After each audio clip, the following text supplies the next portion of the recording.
but this is creating a wider gap between the rich and the poor in the United States. A pipeline that sorts kids by zip code before they are old enough to have a say in that, who gets a real shot at the economic ladder and who never sees the economic ladder.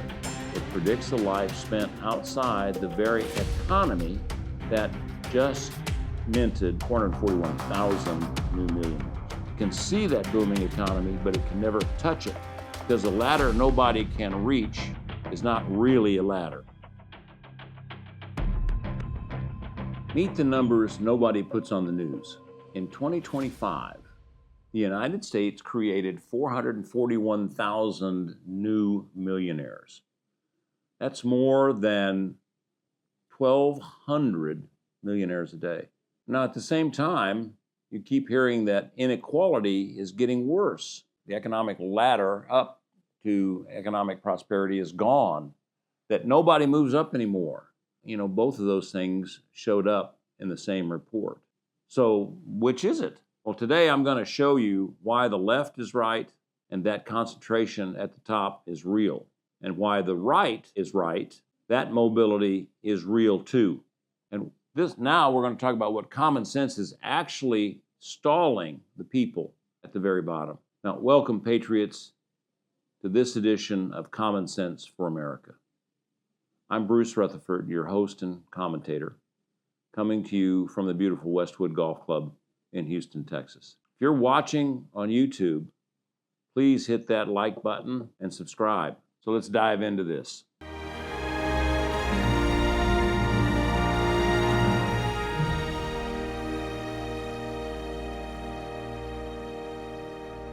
Here is the progressive case, and I want you to hear it in full. The same report that found 441,000 new American millionaires also found that median wealth declined in most countries tracked around the globe. Now read that again. The typical family's net worth is not keeping pace, even while the total pile of millionaires grows. The left's argument is that growth is being captured at the top, and that a rising stock market lifts people who already own stocks and leaves behind people who don't own any stock. They point out that the United States actually ranked far down the list in percentage growth of new millionaires at just 1.9%, behind smaller economies like Lithuania at 8%. Now, their case is that raw numbers of new millionaires flatter a country that already has the most money concentrated at the top to begin with. Is that any wonder people feel like the game is rigged? And here's the thing, I mean, they're not entirely wrong. And here's the conservative case. This is a powerful case, and you need to hear this too.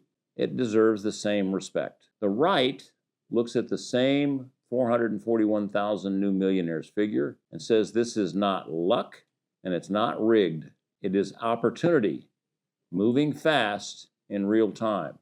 Nearly half of all of the new millionaires created on the planet Earth in 2025 was created right here in America.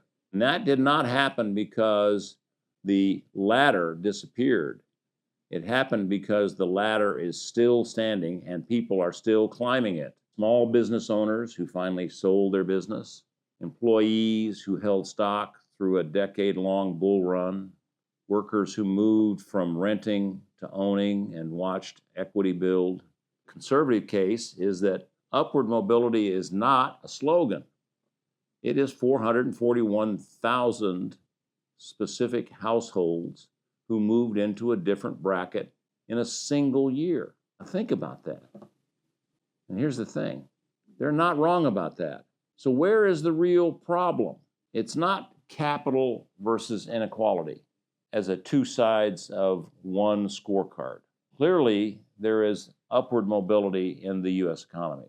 The middle classes are especially the lower middle classes are moving up the economic ladder. But this is creating a wider gap between the rich and the poor in the United States.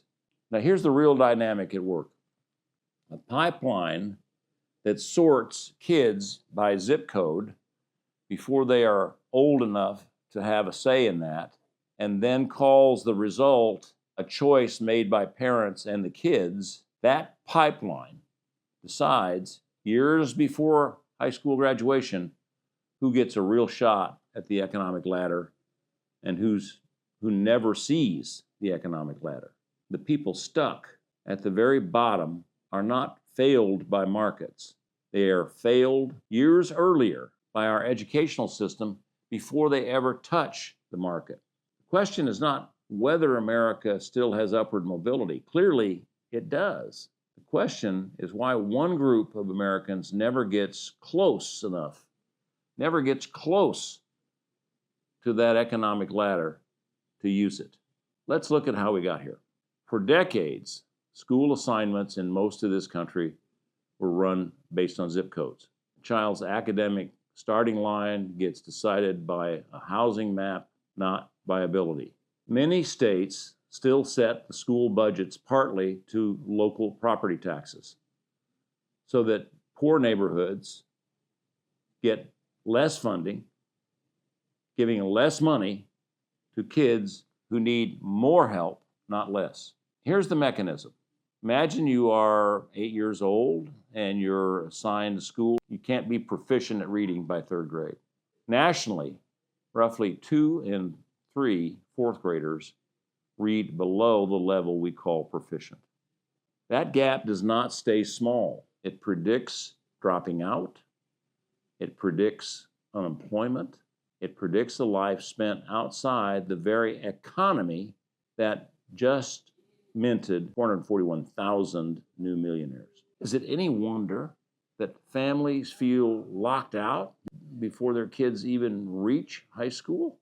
This is not about one teacher or one school or one school board or one political party.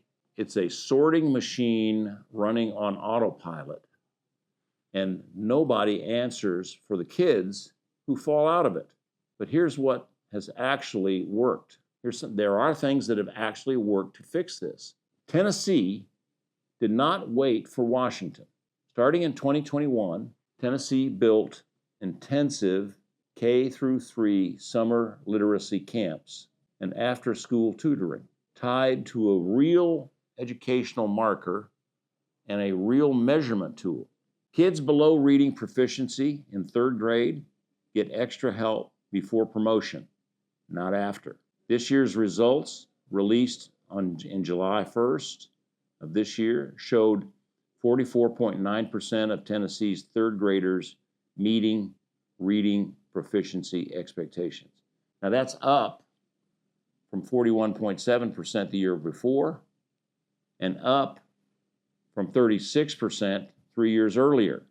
Now that's the best mark the state has posted in nearly a decade. Tennessee even has more teachers volunteering to work in these positions than they have spots to fill. Some of you might be thinking, okay, that's just one state. And that's a fair objection. The gains do fade by middle school, which means the fix has to keep going past third grade. But a 9-point jump in 3 years in the grade that really sets the trajectory for future success is not nothing. Thomas Sowell spent a career making one point that applies directly here.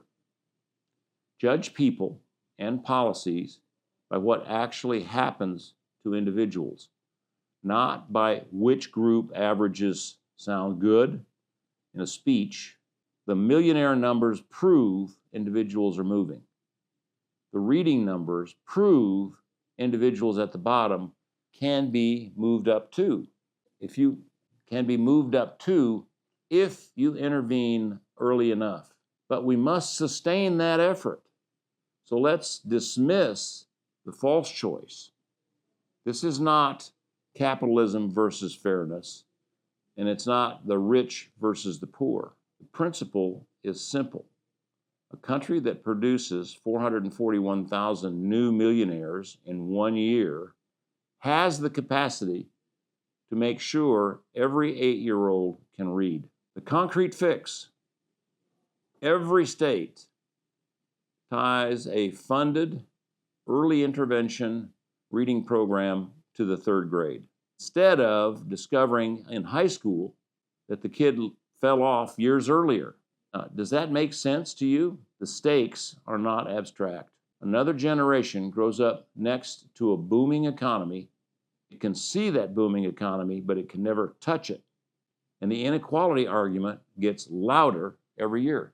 And that's because the bottom stays stuck while the middle keeps moving. Now, here's your one-step call to action this week. Look up your state's 3rd grade reading proficiency rate. And if it's not published clearly, ask your school board, why not? Here's what you need to remember. 441,000 new millionaires and the poor stuck at the bottom are not contradictory facts. They are the same economy working for people who got a real shot early and failing people who never got a shot at all. Now, this matters because a ladder nobody can reach is not really a ladder. Talk about this with your friends and family. Tell me in the comments, do you see another way to reach the kids the pipeline is leaving behind? I want to hear from you. Next time, we look at what happens when a state fixes the problem end to end. Until then, may God bless you and yours, and God bless America.